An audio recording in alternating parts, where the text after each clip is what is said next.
মানে সারাদিন কি কি কাজ করেন? কি কি কাজ করি?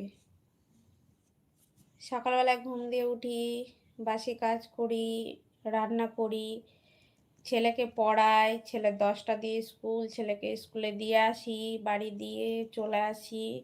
এসে আবার বাকি কাজ যেগুলো থাকে সেইগুলো করি। আবার ছেলেকে আনতে যাই ১২টার দিকে। ছেলের যেহেতু 12:30টায় ছুটি, ০.৫ ঘন্টা লাগে যেতে স্কুলে। মানে আমার বাড়ি থেকে স্কুলটা ০.৫ ঘন্টা লাগে সাইকেলে।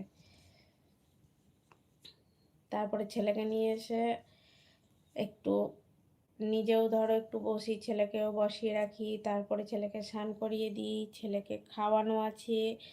তারপরে নিজের ভিডিও আছে, নিজের সেলাই আছে আর কি। তারপরে তো সংসারের কাজ আছেই। দুপুরের খাওয়া-দাওয়া, বাসন মাজা, জামাকাপড় সার্ফে কেচে মেলা সেইগুলো মানে প্রতিদিনই কাচতে হয়। ওটা কোনো ব্যাপার না। মেয়েদের ওটা ধরো। সেইগুলো আবার এনে ঠিকঠাকভাবে ভাঁজ করে রাখা। আর